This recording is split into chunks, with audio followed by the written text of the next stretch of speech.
శ్రీ రమణాశ్రమ దీర్ఘకాల నివాసి అయిన మేజర్ చాడ్విక్ జీవితానికి సంబంధించిన ఒక సంఘటన కూడా ఈ సందర్భంలో చెప్పుకోవచ్చు. ఒకరోజు రాత్రి భగవాను భోజనానికి సోఫాలోంచి లేచే ముందు హాల్లో పునర్జన్మ గురించిన ప్రస్తావన వచ్చింది. సరిగ్గా ఇటువంటి తాదాత్మ్యంతో చాడ్విక్ గతంలో జన్మించి ఉండలేదు అన్నాడు చాడ్విక్. ఆ మాటను ఒకరు తప్పుగా వ్యాఖ్యానించి అర్థం చెప్పారు. వారి వ్యాఖ్యానానికి సమాధానంగా భగవాన్ వెంటనే ఇలా అన్నారు: అవును, అతన్ని ఏది ఇక్కడికి తీసుకొచ్చింది? పులి పట్టు నుంచి మాంసం మొక్క జారిపోయినట్లు భగవాన్ హస్తగతమైన శిష్యుని అహంకారము ఎప్పటికీ నాశనం కాకుండా ఉండిపోదు. కానీ అది ఎప్పుడు నాశనం అవుతుందో మాత్రం చెప్పలేము. గురు శిష్య సంబంధం మాత్రం నిరంతరము సాగుతూ ఉంటుంది. గురువు శాశ్వతుడు కనుక శిష్యుడు జీవించి ఉన్నా మరణించి ఉన్నా అదొక లెక్క కాదు, ఏమీ పర్వాలేదు అని. సద్గురువుగా రమణుని నిరంతర సన్నిధి గురించి ఆలోచించే ముందు గురువు యొక్క పాత్ర గురించిన జ్ఞానం మనం కలిగి ఉండాలి. ఆయన స్పర్శ, దృక్, తలంపు, సంకల్పం అను 3 విధానాలలో ఏ విధంగానైనా సరే దీక్ష ఇవ్వడం ద్వారా శిష్యుని లోపలికి హృదయపు లోతుల్లోకి తోస్తాడు. రమణుడు జీవించి ఉన్నప్పుడు తన దీర్ఘమైన, తీక్షణమైన, సూటైన, దయాద్ర దృష్టితో ప్రజలకు దీక్ష ఇచ్చి అనుగ్రహించేవాడు. తీక్షణమైన చూపు అని ఎందుకు అనవలసి వచ్చిందంటే, పొరలుగా ఉన్న ప్రారబ్ధానికి సంబంధించిన అనాది కాలకోశాలను, దురభిప్రాయాలను, అబద్ధపు నమ్మకాలను, అంధవిశ్వాసాలను తీక్షణమైన చూపు ద్వారా నరికి మనస్సును అంతర్ముఖం చేయడము. తత్ఫలితంగా శిష్యుడు అనిర్వచనీయమైన శాంతిని పొందుతాడు. నిర్వాణం పొందడానికి పూర్వము ఒక రమణ భక్తునికి ఇటువంటి అనుభవం కలిగిందని చెప్పాడు. ఆ విధంగా రమణుడు తనకు దీక్ష ఇచ్చారని చెప్పాడు. నయాం వెళ్లే ముందు శ్రీ రమణాశ్రమం వెళ్ళి భగవాన్ని దర్శించినప్పుడు తనకు కలిగిన అనుభవాన్ని సిఈస్ హాలు అన్నతడు ఇలా రాసి దాచుకున్నాడు: భగవాను అకస్మాత్తుగా అతి తీక్షణంగా నా వైపు చూశారు. ఆయన నేత్రాలు నన్ను వశపరుచుకున్నాయి. ఆ విధంగా ఎంతసేపు చూశారో నాకు తెలియదు, కానీ నాకు అంతసేపు చాలా ఆనందంగా ఉంది. సాయంత్రం భగవాన్తో నాకు మీ నుంచి దీక్ష కావాలి అన్నాను. దానికి ఆయన అది నీకెప్పుడో జరిగిపోయింది అన్నారు. మనం భగవాన్ గురించి అదే కదా తెలుసుకుంటాము. ఈయనేమి నోరిపి ఏవో మంత్రాలు యంత్రాలు అలా ఏం చెప్పేవారు కాదు. ఇలాగా వెళ్ళగానే స్వామివారు నన్ను చూశారు అని అందరూ చెప్తారనమాట. అది చూసి చూడడంతో యువతల వాళ్ళకు కూడా అనుభవం కలిగేది. ఆయన ఏం చేస్తున్నారో నాకు తెలియదు, కానీ నాకు మహదానందం కలిగింది అని నేను చెప్తున్నారు కదా. అలా అనమాట. కేవలము కళ్ళతో చూసి ఆయన భక్తులకి ముక్తినిస్తూ ఉండేవారు అనమాట. ఆయన ఎందుకు అంతసేపు చూసేవారు అంటే ఇక్కడ ఏం చెప్తున్నారు, మనకి పొరలుగా ప్రారంధానికి సంబంధించినవి ఉంటాయి. ఏదో ప్రారంధంతో కొన్ని తెచ్చుకుంటాం కదా, ఎప్పుడో పూర్వజన్మల్లో చేసిన పాప ఫలితాలు ఉంటాయి. అవి ఉన్నంత కాలము కష్ట నష్టాలు కానీ ఆ పాపాలు ఉన్నంత కాలం మన సాధన ముందుకు వెళ్ళదు. సో స్వామివారు ఏం చేస్తారట, నెమ్మదిగా ఆ ప్రారంధానికి సంబంధించిన ఆ పొరల్ని కరిగిస్తారు. అలాగే దురభిప్రాయాలు, మనకేవో అభిప్రాయాలు ఉంటాయి, ఆ బలహీనతలు, ఆ నెగిటివిటీ ఉన్నంతసేపు మన సాధన సాగదు. సో వాటిని కరిగిస్తారట. అబద్ధపు నమ్మకాలు, సరైన నమ్మకాలు ఉండవు. ఎవరు నా చెప్పేది నిజము లేకపోతే వేదాలు అవునా కాదా ఏంటి అనేది సద్గురువును కూడా నమ్మకుండా ఉండే వాళ్ళు కూడా ఉన్నారు. సో ఇలాగా అబద్ధపు నమ్మకాలు ఏవైతే ఉన్నాయో వాటిని కూడా స్వామివారు కరిగిస్తారట. అంధవిశ్వాసాలు, ఇక్కడ ఏమవుతుందంటే కొన్ని నిజంగా మంచివే ఉన్నా సరే కొన్ని ఆ సరి అయిన రకంగా ముందుకు తీసుకుని వెళ్ళక వాటిని సరిగ్గా అర్థం చేసుకోకపోవడం వల్ల కూడా ఏమవుతుందంటే అంధవిశ్వాసాలు అంటారు. అంటే దానివల్ల నిజంగా ఫలితం ఉందా లేదా తెలియకుండా ఎవరు ఏదో చెప్తే చేసేయడం అనమాట. అయితే నిజంగా వెనకాల కొన్ని ఫలితాలు ఉంటాయి, అది శాస్త్రబద్ధంగాను లేకపోతే సైన్స్ కూడా ప్రూవ్ చేస్తాయి, అలా చేస్తే అది మంచిది మనకి అని. కానీ ఆ 2 రకాలుగా లేని కొన్ని ఉంటాయి. అది మనకు అర్థం కాకపోతే ఏమవుతుందంటే కొంతమంది దీన్ని ఈ వాళ్ళు మూఢ విశ్వాసాల కింద మార్చేస్తారనమాట, వాళ్ళకి ఏదో ఒక లాభం ఉండి. సో అలాంటి మూఢ విశ్వాసాలే అవి మనలో ఏమన్నా ఉంటే అవి కూడా ఆ స్వామి వారు కేవలం చూపుతోనే మనలో ఉన్న ఇవన్నీ తీయాలన్నమాట. సమము దమము ఇవన్నీ అంటారు కదా, అవన్నీ మనలో బాహ్యంగాను అంతరంగంగా కూడా మనం శుద్ధి చెందితేనే మనం అంతర్ముఖం అవ్వగలుగుతాం. సో మనము చేసేది మనం చేసిన తర్వాత మళ్ళీ గురువు గారి అనుగ్రహం ఉండాలన్నారు కదా. గురువు గారి అనుగ్రహం 2 రకాలుగా ఉంటుందని చెప్పారు కదా. ఒక గురువు గారు ఏం చేస్తారట, బయట నుంచి లోపలికి పంపిస్తారట. ఇంకో గురువు గారు మనల్ని లోపల నుంచి లోపలికి లాగుతారు. సో ఇక్కడ ప్రజెంట్ ఈ గురువు గారు ఏం చేస్తున్నారు, ఆ బయట ఆ వ్యక్తికి ఉన్న ఆ బలహీనతల్ని ఆ నెగిటివిటీని అంతా ఆయన కళ్ళతో ఆ పొరలన్నిటినీ కాల్చివేస్తున్నారనమాట. అవన్నీ తీసేసాకనే ఆ మనిషి శుద్ధి అవుతాడు. అయితే ఈ విషయం ఆయనకి తెలియక ఏమన్నారట సాయంత్రం, భగవాన్ మీరు నాకు దీక్ష ఇస్తారా అన్నట్టు. అప్పుడు భగవాన్ అన్నారంట, అది ఎప్పుడో జరిగిపోయింది, అంటే కళ్ళతోనే జరిగిపోయింది అని. మనకి తాబేలు అనుకుంటూ చెప్తారు, అది కేవలం అలా చూపుతోని పిల్లల్ని పెంచేస్తుందట. మిగిలిన వాళ్ళ కూడా పక్షులు ఉన్నాయో లేదా మనం ఉన్నా అంటే ఆహారం నోటికి తీసుకెళ్ళి అందిస్తాం, అలా పిల్లల్ని పెంచుతాం. కానీ తాబేలు అలా కాదు, కేవలం అది ఇలా కళ్ళతో చూసి పిల్లలు పెరుగుతారట. అంటే ఒకదానికి ఒక సహజంగా అలాంటి లక్షణాలు భగవంతుడు ఇస్తాడు అనుకుంటా. అలాగా ఇప్పుడు గురువులు కొంతమంది ఉన్నారంటే ఏదో మంత్రం మనకి ఇవ్వాలి, మన నెత్తిమే చేయబెట్టాలి, ఏదో కొన్ని ఉంటాయి. అలా ఏం లేకుండా కేవలం ఒక చూపుతోనే ఆ స్వామి వారు యువతల శిష్యుని తరింపజేసేవాళ్ళు అనమాట. భగవాన్ మహాసమాధి అయిన సంవత్సరాలలో ఇటువంటి రుకుదీక్ష ఫోటో నుండి కూడా జరిగినట్లు కొందరు అనుభవాల ద్వారా తెలుస్తుంది. ఈ రుకుదీక్ష ఫోటో కూడా స్వామివారు చూస్తే కూడా అనుభవం నిజంగానే ఇప్పటికీ ఆ స్వామివారు కేవలం రమణ మహర్షి గారి ఆ కళ్ళల్లో చాలా ప్రత్యేకత ఉంటుంది కదా. ఇంతమంది వేరే వేరే వాళ్ళకి చూస్తాము, కళ్ళు బాగున్నాయి అనుకుంటాం, కానీ అంత తీక్షణంగా రమణ మహర్షి గారికి ఉన్న ఆ దృగ్దీక్ష అనేది డిఫరెంట్గా ఉంటుంది. అలా చూడగానే ఆయన మనల్నే చూస్తున్నారా లేకపోతే మనకి ఏదో అందిస్తున్నారా అన్న భావం కలుగుతుంది కదా. అంతా ఆయన దృష్టిలో ఏదో తేడా ఉంటుంది. సో అలాగా ఫోటో చూసి కూడా మాకు అనుభవాలు కలిగాయని కొంతమంది చెప్పారట. అది ఎంతో అంతరార్థాన్ని నిగూఢ రహస్యాన్ని వ్యక్తపరుస్తోంది అనిపిస్తోంది. భగవాన్ రమణుని ఫోటోలు అవి కేవలం ఫోటోలు కావనే సంగతి ఈ సందర్భంలో ప్రతి ఒక్కరూ గుర్తించుకోవాల్సి ఉంటుంది. రమణుని యందు ఏ కొద్దిపాటి భక్తి ప్రేమలున్నా, ముఖ్యంగా రమణ మార్గంలో ఉన్న వారి హృదయాల్లో వెలిగిన ఎడల ఆ కాంతి అనేక అద్భుతాలను కలిగిస్తుంది. ఆ ఫోటోలు ఒక్కోసారి తీవ్రంగాను, మరొకసారి శాంతంగాను, ఇంకోసారి చిరునవ్వులతోనూ ఉంటాయి. కానీ ఎప్పుడు ఆత్మశక్తిని ప్రకాశవంతంగా కేంద్రీకరిస్తూనే ఉంటాయి. అవి భక్తుని తన వద్దకు ఆకర్షించే శక్తి కలవిగా ఉంటాయి. అటువంటి ఆకర్షణ రమణుడు సజీవంగా ఉన్నప్పుడు ఉండేదని ఒక భక్తుడు పోలాండ్ దేశస్థుడు రాశాడు. అయితే ఇక్కడ ఏం చెప్తున్నారు, స్వామివారు భౌతికంగా ఉన్నప్పుడు ఎలాంటి భావం కలిగేదో ఆయన కన్నులు చూస్తే, అలాగే ఇప్పుడు కనీసం ఫోటో చూసినా సరే మనకి ఆ భావం కలుగుతుంది అంటున్నారు. ఎవరికైతే ఆ రమణుల మీద కాసింత భక్తి ప్రేమ ఉన్నా సరే ఆ రమణులు వాళ్ళ మీద అంత ప్రేమను కురిపిస్తారనమాట. కళ్ళు చూస్తే ప్రత్యక్షంగా ఆయన అక్కడ ఉన్నారా, మనం చూస్తున్నారా అనే భావం కలుగుతుంది కదా. సో అలాంటి అనుభవం ఎందుకు కలుగుతుంది అంటే, మనము ఆ స్వామి మీద కాసింత ప్రేమ అభిమానం ఉన్నా సరే ఆ స్వామి వారు మనల్ని ఆయన దగ్గరికి తీసుకుంటారన్నమాట. తర్వాత ఏం చెప్తున్నారు, 2వ ప్రపంచ యుద్ధం జరుగుతున్న రోజులవి. నేను ఒక పుస్తకాల షాప్లో అనాలోచితంగా అకస్మాత్తుగా ఒక పుస్తకం బయటికి తీసి తెరిచి చూశాను. అందులో రమణ మహర్షి గారి ఫోటో ఉంది. ఆ పుస్తకం తీసుకుని ఇంటికి వెళుతూ దారిలో అనేక సార్లు పుస్తకాన్ని తెరిచి ఫోటో చూసి నేను కలగనడం లేదు కదా అని అనుకున్నాను. నేను మొదటిసారి ఆయన్ని సజీవంగా ఉన్నప్పుడు చూసినప్పుడు ఎంత అందంగా ఉన్నారో ఆ పుస్తకంలోని ఫోటోలో కూడా ఆయన అంత అందంగానే ఉన్నారు, ఆకర్షిస్తూ అని అనుకున్నాను. ఆ అందము ఎక్కడ ఎలాగ కనపడకుండా పోతుందోననే భయంతో ఆ ఫోటోను చమత్కారంగా అటు ఇటు తిప్పి చూశాను.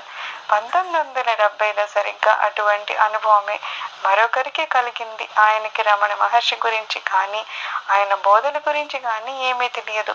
అమెరికాలోని టెక్సాస్లో ఒకతను వ్యాపార పని మీద ఒక చోటు నుండి మరో చోటుకి తిరుగుతూ ఉండేవాడు. ఒకసారి అతన్ని అనిర్వచనీయమైన అనుల్లంఘనీయమైన ఒక శక్తి బలవంతంగా అతన్ని ఒక పుస్తకాల షాపులోకి నెట్టి ఒక ప్రత్యేక అర దగ్గరికి తీసుకుపోయింది. ఆ శక్తి ప్రభావం వలన ఆ అరలోని పుస్తకాలన్నింటిలోంచి ఓ పుస్తకాన్ని బయటికి లాగాడు. దాన్ని తెరవగానే తన్ని సూటిగా తీక్షణంగా చూస్తున్న ఒక ఫోటో కనిపించింది. అది రమణ మహర్షి గారి ఫోటో. అది చూసి అతడు అమితాశ్చర్యపోయి నిర్ఘాంతపోయాడు. తత్ఫలితంగా అతను ఆ క్షణంలో బహుచిత్రంగా సమాధి స్థితికి వెళ్ళిపోవడం, హృదయంలో లయం కావడం వంటి సంగతులు జరిగాయి. వెంటనే రమణుడు చూపు ద్వారా దీక్ష ఇస్తారు అనడానికి అటువంటి నిదర్శనాలు, అనుభవాలు, ఉదాహరణలు చాలవా? రమణుని దృక్శక్తి నిరూపణకు ఆ దృక్శక్తి ఆయన మహాసమాధి అయిన తర్వాత కూడా ఏ మాత్రం తగ్గలేదు అనడానికి ఇటువంటి సంఘటనలు చాలా ఉపకరిస్తున్నాయి. స్వామివారి ఒక ఫోటో చూసే కూడా ఆయనకి అంత అనుభవం కలిగిందంట. అంటే ఆ ఫోటో త్రూ కూడా భగవాను దీక్ష ఇస్తారట. సో ఇలాంటి అనుభవాలు ఎంతమందికో ఎన్నిసార్లు కలిగాయి అని చెప్పారు.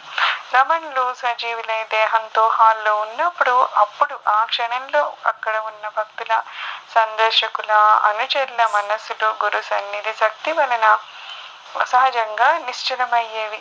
ఇప్పుడంటే ఆయన మహాసమాధి అయిన తర్వాత ఆ శక్తిలో భేదం లేదు.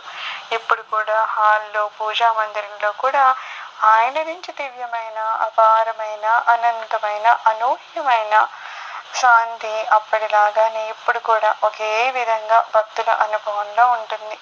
ఇప్పుడు కూడా ఏమంటున్నారు, ఆ హాల్లో కూర్చుంటే ఆ స్వామివారు భౌతికంగా లేరు అన్నది ఆ భావమే తప్పితే ఎప్పుడు స్వామివారు ఉన్నప్పుడు ఎలాంటి అనుభూతి కలిగేదో ఈ రోజు కూడా అలాంటి అనుభూతి కలుగుతుంది అంటారు. అక్కడ మహాశాంతి కలుగుతుంది. అంటే ఆ స్వామివారు చెప్తారు కదా ఋషులు, వాళ్ళు కేవలం భౌతికంగానే ఉండరు కదా, ఆ భౌతికాయం విడిచాక కూడా వాళ్ళ శక్తి అలాగే ఉంటుంది. సో అక్కడికి వెళ్ళాక ఈ రోజు కూడా మనం ఆ అనుభవాన్ని అనుభవిస్తాం. ఇంకా మనం ఇంకాస్త ప్రేమ, ఇంకా అభిమానంతో వెళ్తే ఇంకా అనుభవాన్ని ఇంకా బాగా అనుభవించవచ్చు అనమాట. సో అలాగే ఈ రోజు కూడా అక్కడ భక్తులు అనుభవాన్ని తీసుకుంటున్నారు అని చెప్తున్నారు.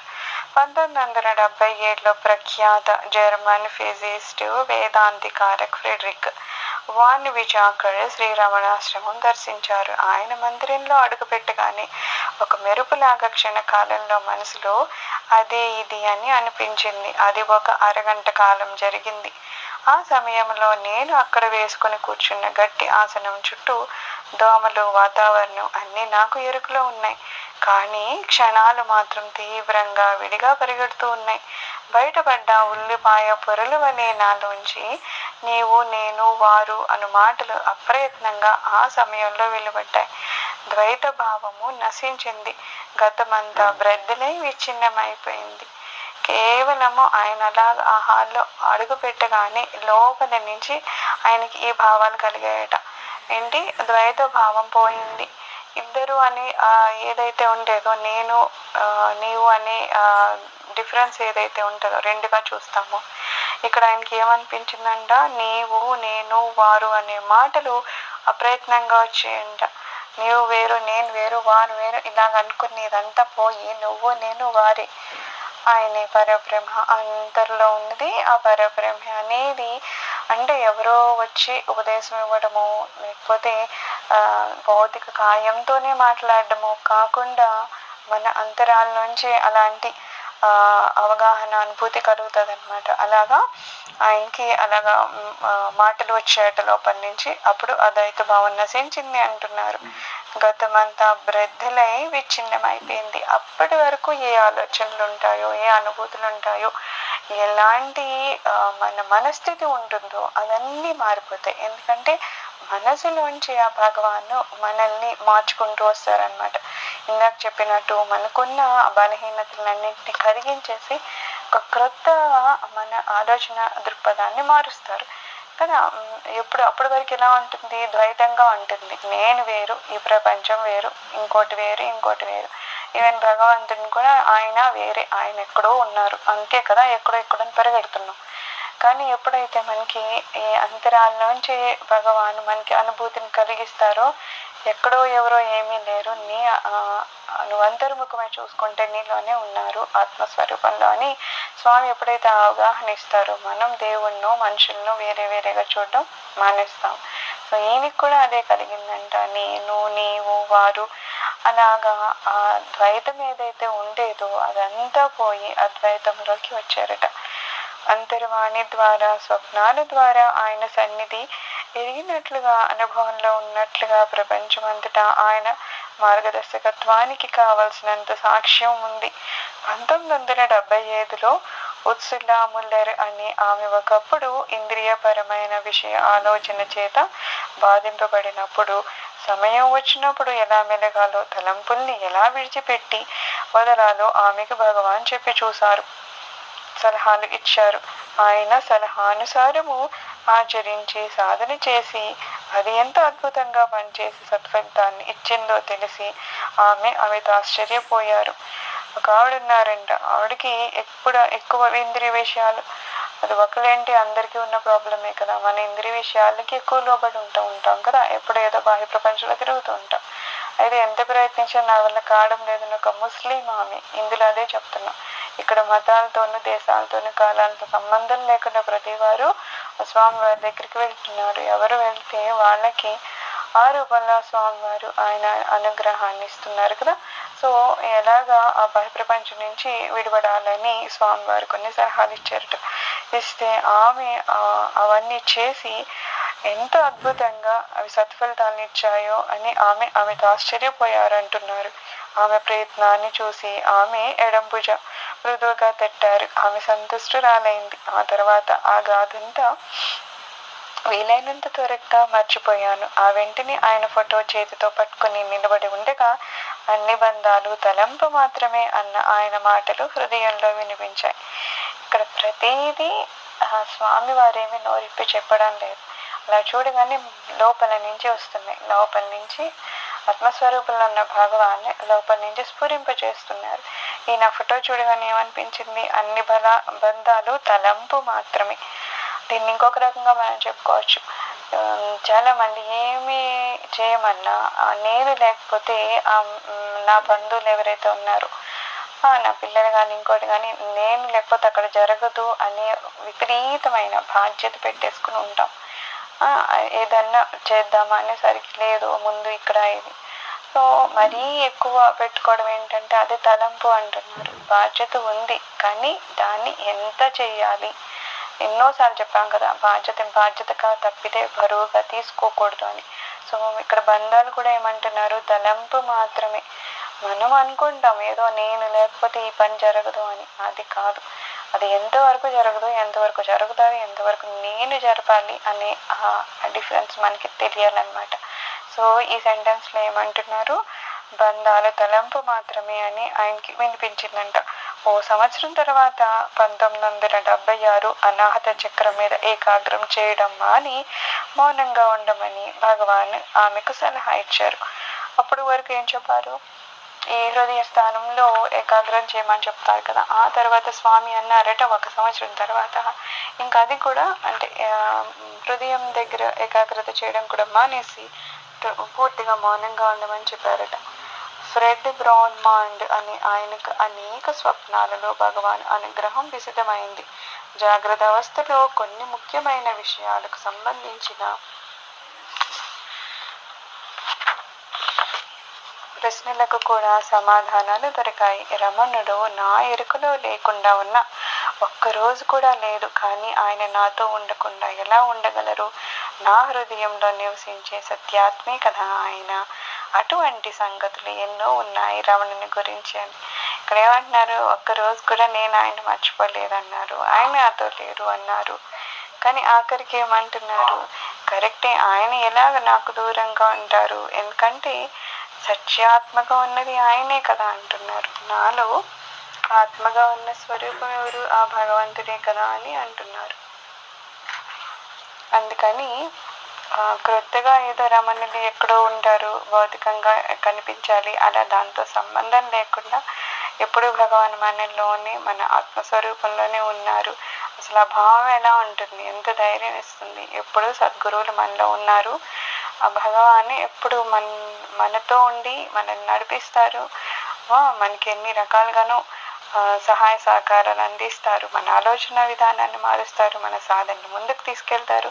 స్వామివారు మనలోనే ఉన్నారు అన్నప్పుడు ఇంకా వేరే ఏదో కావాలనే భావం ఎందుకు వస్తుంది మనకి.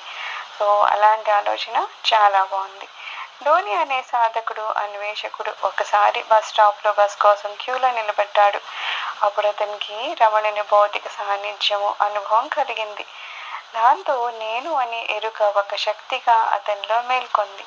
మామూలు కల్లో కన్నా ప్రత్యేక స్వప్నాల్లో అవన్నీ కేవలము మనోకల్పితాలే అయినా వాటి ద్వారా కొన్ని నిజమైన సూటైన అనుభవాలు తెలియపరచబడుతూ ఉంటాయి. ఆయన మామూలుగా బస్ స్టాప్లో నుంచున్నారంట. నుంచుని కూడా ఆయనకి రమణుని భౌతిక సాన్నిధ్యం అంటే అక్కడ స్వామివారు భౌతికంగా ఉన్నారు అని అనిపించిందంట. దాంతో నేను అనే ఎరుక ఒక శక్తిగా అతనిలో మేల్కొంది. అప్పుడు ఆత్మసాక్షాత్కారం అంటాం కదా, అంటే స్వామివారు ఏదో నిద్రలోనో లేకపోతే ఇంకొక ప్రత్యేకంగా ఏదో కళ్ళు మూసుకొని ధ్యానం చేసే సమయంలోనే కాదు, ఎవరు బస్ స్టాప్లో నించున్నారంటే ఎంత హడావిడిగా ఉండుంటారు. ఆ సమయంలో కూడా అతనికి ఆత్మ సాక్షాత్కారం కలిగింది. ఏమనిపించింది, పక్కన స్వామివారు నుంచున్నారు అనిపించింది. వెంటనే తనలో దానికి నేను అనే ఎరుక, నేను అనే ఎరుక అంటే ఆత్మ సాక్షాత్కారం కలిగిందనమాట. సో ఏమంటున్నారు, కళ్ళలోనో ప్రత్యేక స్వప్నాల్లోనే కాకుండా ఇలా కూడా కొన్ని నిజమైన సూటైన అనుభవాలు తెలియపరుస్తూ ఉంటాయి అని చెప్తున్నారు. శ్రీ రమణాశ్రమ పత్రిక మౌంటైన్ పాత్లో 1964 నుంచి 1986 వరకు వచ్చిన పత్రికలలో హృదయ స్పందన కలిగించే అటువంటి స్పష్టమైన సత్యవంతమైన సంగతులు దాదాపు 50కి పైగా మనం చదవగలుగుతాము. మనము రమణ మహిమలలో చదువుకున్నాం కదా, ఎన్ని చోట్ల స్వామి ఏమి అరుణాచలంలోనే ఉండాలి రమణాశ్రమంలోనే ఉండాలని సంబంధం లేకుండా ఆయన నమ్ముకున్న వాళ్ళు లేకపోతే నిజమైన మంచి వాళ్ళు కానీ సాధకులు కానీ ఉంటే స్వామి వారు ఎక్కడైనా ఎలా అయినా ఏ రూపంలో అయినా సరే వాళ్ళని కాపాడారు అనేది మనం ఎన్నో ఆల్రెడీ చదువున్నాము. అలాగే ఇక్కడ ఒక పత్రిక వస్తూ ఉండేదన్నమాట. అందులో ఎవరికి ఏ అనుభూతులు అయ్యేవని అందులో రాస్తూ ఉండేవారు అనమాట. వాటినే బేస్ చేసుకుని మనకి ఆ రమణ మహిమలు అనే బుక్ ఉంది. సో ఇందులో ఇవన్నీ వాళ్ళు చెప్తూ ఉండేవాళ్ళంట. రమణుడు కాలాతీతుడు, ఆయన బోధలు ఉపదేశాలు శాశ్వతాలు అటువంటివి కావా. 16వ ఏట రమణునికి కలిగిన మృత్యు అనుభవంతో అతనికి దేహంతో తాదాత్మ్యం పూర్తిగా తెగిపోయింది. అయితే ఏమంటున్నారు, రమణ మహర్షి కాలాతీతుడు, ఆయనకి కాలంతో సంబంధం లేదు కదా, ఆయన భౌతిక కాయం వదిలినా సరే ఈ రోజుకి రమణులు ఎవరికి కావాలో వాళ్ళకి ఆయా అనుభూతుల్ని ఆయా అవసరాలు తీర్చడం అన్నీ చేస్తున్నారు కదా. స్వామివారు ఈ రోజుకి ఉన్నారు, కేవలం భౌతిక కాయం లేకపోవచ్చు కానీ అంతటా ఆత్మరూపంలో స్వామి వ్యాపించి ఉన్నారు అని ఈ రోజుకి ఎంతో మంది ఎన్నో రకాలుగా అనుభవాలు అనుభవిస్తూ ఉన్నారు కదా. అయితే 16వ ఏటలోనే ఆయనకి మృత్యు అనుభవం కలిగిందని తెలుసు కదా మనకి. అప్పుడు ఆయన దేహంతో తాదాత్మ్యం పూర్తిగా తెగిపోయింది. ఆ మృత్యు అనుభవం అయినప్పుడు ఆయనకి చాలా క్లియర్గా అర్థమైన విషయం ఏంటంటే, ఈ మృత్యు అనేది శరీరానికి వస్తుంది, అప్పుడు శరీరం విడిపడిపోతుంది. విడిపడిపోయినా సరే నేను అనేది ఇంకా ఏదో ఉండిపోయింది. అది ఏంటి అనేది అంటే ఆయనకి ఎంత బాగా అనుభూతిలోకి వచ్చింది అంటే ఆ తర్వాత మళ్ళా ఆయన శరీరం నేను అనే ఆ భ్రమలోకి తిరిగి వెళ్ళలేదు. మనం వింటున్నా మనకి మళ్ళా శరీరమే మనం అనే భ్రమ ఇంకా ఇంకా ఉంటూనే ఉంది. కానీ ఆయన 16వ సంవత్సరంలో కలిగిన మృత్యు అనుభవంలో ఆయనకి పూర్తిగా దేహంతో ఉన్న తాదాత్మ్యం తెగిపోయిందని చెప్తున్నారు. ఆనాటి నుంచి ఆయన నిరంతరము సహజ ఆత్మ అనుభవంతో ఆత్మనిష్ఠులై ఉన్నారు.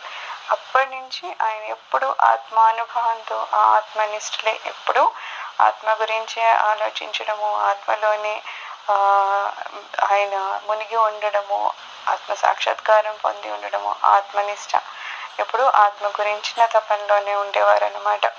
ఆ తర్వాత ఆయన ఏ సాధన చేయలేదు. ఆ తర్వాత అతనిలో ఇంకెటువంటి పరిణామము కలగలేదు. ఆ అనుభవం కలిగిన వెంటనే ఆయనకి విశ్వవ్యాపకమైన ఆత్మజ్ఞానం కలిగింది. కేవలం ఆ ఒక్కసారి కలిగిన అనుభూతితో మొత్తం ఆయన జీవితం మారిపోయిందట. ఆ తర్వాత మళ్ళీ అలాంటివి చెప్పడానికి ఏమీ లేదు. ఒక్కసారి కలిగింది. కానీ ఎంతలా కలిగిందంటే ఆ తర్వాత ఆయన శరీరాన్ని నేను అనుకునే భ్రమ అసలు మళ్ళా జరగనే లేదు. ఆయన పూర్తిగా నాలో ఉన్న ఆత్మ విశ్వంలో ఉన్న ఆత్మ ఒకటే అనే అనుభూతి పూర్తిగా ఆయనకి కలిగింది. కాబట్టి ఆ ఆత్మజ్ఞానము పూర్తిగా ఒక్కసారి కానీ ఆయనకి కలిగింది. అప్పుడు ఏమర్థమైంది? విశ్వవ్యాపకమైన ఆత్మ నాలోనే ఉంది కూడా, అదే ఆత్మ అనే జ్ఞానం ఆయనకి కలిగింది. ఆ స్థితిలో ఆయన స్థిరుడైనాడు. ఆనాటి నుంచి ఆ అనుభవానందాన్ని ఆయన అనుభవిస్తూ అందరితో కలిసి ఆ ఆనందాన్ని పంచుకుంటూ ఉన్నారు. అయితే ఆత్మలో కలిగే ఆ సచిదానందము చాలా బ్రహ్మానందం అంటాం కదా, దాన్ని మించిన ఆనందం అనేది ఇప్పటి వరకు అయితే ఎక్కడ ఎలాగో మనం పొందలేము. అందుకని స్వామి ఏమన్నారు? ఆయన అనుభవించేవారంట ఆనందాన్ని. ఆనందాన్ని ఆయన అనుభవించడమే కాకుండా మిగిలిన వాళ్ళకు కూడా పంచిపెడుతూ ఉండేవారంట. ఎందుకు అంతమంది అక్కడికి వెళ్తూ ఉంటారంటే, డబ్బుతో కొనలేనిది, ఎక్కడ ఏ రూపంలోనూ పొందలేని ఆనందం కేవలం అంటే కేవలం అలా ఆశ్రమంలో అడుగు పెడితే వస్తుంది. లేకపోతే ఆ స్వామి వారి ఒక అనుగ్రహ చూపు మన మీద పడితే వస్తుంది. లేకపోతే ఎక్కడున్నా సరే ఆ స్వామి తలుచుకుంటే వస్తుంది. సో ఆ ఆనందం వేరనమాట. సో ఆత్మానందం ఆయనకి ఏది కలిగిందో అది ఆయన నలుగురితో పంచుకున్నారట. అది కేవలము కనుక్కోబడిందే కానీ కొత్తగా పొందింది మాత్రం కాదు. అయితే ఈ ఆత్మానందం ఏదో ఉందంటే ఏదో కొత్తగా ఇప్పుడు వస్తుందంటే లేదు, మనలో ఉంది. కాకపోతే మనం దాన్ని కనుక్కోలేకపోతున్నాము. ఎప్పటి వరకు ఆ పైన పొరలు ఉంటాయో, ఏదన్నా డస్ట్ పట్టిన అద్దం, దుమ్ము పట్టిన అద్దంలో మనకి ప్రతిబింబం కనిపించినట్టు ఎప్పుడైతే ఆ దుమ్ము శుభ్రం అవుతుందో ప్రతిబింబం చాలా క్లియర్గా కనిపిస్తుంది. అలాగా ఆత్మ అనేది ఏదో కొత్తగా మనకి ఏమి రాలేదు, మనలో ఉంది. కాకపోతే మాయ వలనో మనకి ఉన్న అరిషడ్ వర్గాల వలనో ఇంకోటో మొత్తానికి మనము దాన్ని కప్పి ఉంచుతున్నాం. ఒక తెరతో ఏదన్నా అద్దాన్ని కప్పేస్తే అందులో ఏం కనిపించదలాగా మనం దాన్ని కప్పు ఉంచుతున్నాం. ఎప్పుడైతే అది తీసేస్తే క్లియర్గా మనకి కనిపించేటట్టు ఈ ఆత్మానందం అనేది కూడా మనకి ఉంది, కానీ మనకి తెలియదు. ఎప్పుడైతే మనం దాన్ని కనుక్కుంటామో మనలో ఉన్న ఆనందాన్ని మనం అనుభవించడం మొదలవుతుంది అనమాట.